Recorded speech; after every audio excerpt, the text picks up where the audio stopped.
তিনটে শব্দ রয়েছে। এই তিনটে শব্দের মানে, তিনটে শব্দ কোথায় প্রয়োগ করতে হয়, কোন ক্ষেত্রে শব্দগুলো কার্যকরী, সেটা ছেলে মেয়ে প্রত্যেককে শেখাতে হবে।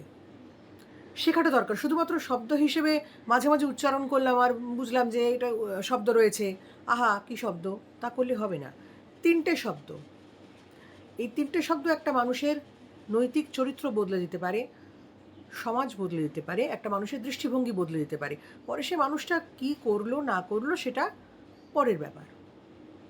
কিন্তু মানুষ হতে গেলে এই তিনটে শব্দের ভূমিকা মারাত্মক, এবং সমাজকে সুস্থ রাখতে গেলে পরিষ্কার কথা। নাম্বার 1 রেসপেক্ট, অর্থাৎ সম্মান। নাম্বার 2 প্রিভেসি, খুব গুরুত্বপূর্ণ শব্দ, এটা শেখাতে হবে। আর নাম্বার 3 বাউন্ডারি, কোথায় থামতে হবে, কতটা থামতে হবে, কতটা চলতে হবে, এইগুলো, এই তিনটে শব্দ শেখানো খুব দরকার। প্রত্যেকটা মানুষের জানতে হবে, সেটার সঠিক প্রয়োগ দরকার, কখন প্রয়োগ করব। প্রিভেসি বলতে কি বোঝায়, রেসপেক্ট কি, কাকে দেব। রেসপেক্ট বলুন, যাই বলুন, সেটা তো দিলে পাওয়া যাবে, তাই না? দিতে জানতে হবে, দিতে জানলেই সেটা ফেরত আসবে। এখন সবাই যদি এটার সুস্থ মানে বোঝে, তাহলে তো সমস্যাই থাকবে না। এই তিনটেরই মানে বুঝতে হবে,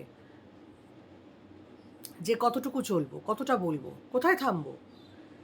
মানুষের এই সমস্যাগুলো হচ্ছে, যেখানে সেখানে যা খুশি বলে দিচ্ছে, কতটা থামতে হবে বুঝতে পারছে না, কতটা বলা দরকার, ওই বাউন্ডারির অভাব, সীমা বোঝে না। এগুলো দরকার আছে। কোথায় কি বলতে হবে, কাকে বলতে হবে, কিভাবে বলতে হবে, বোঝে না। এগুলো বোঝানো দরকার। এগুলো শুরু থেকেই যদি বুঝতে শেখানো যায়, তাহলে অনেকটা পরিবর্তন হবে। কারণ ছোট থেকে না শেখালে এগুলো বড় বয়সে শিখে খুব একটা বেশি কিছু কাজ করবে না। ওই যা শেখেনি তার ফলে অন্যরকম এফেক্ট পড়তে থাকে। কাজেই ছোট থেকে এগুলো শেখাতে হবে।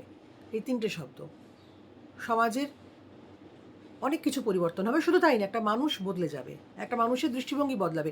সে খুব বেশি সাকসেসফুল হোক না হোক, সে অন্তত একটা সুস্থ মানুষ তৈরি হবে। মানুষ হওয়ার যে প্রথম শর্ত, যে অন্য মানুষের ক্ষতি না করা, সেটা শিখবে। এটা দরকার।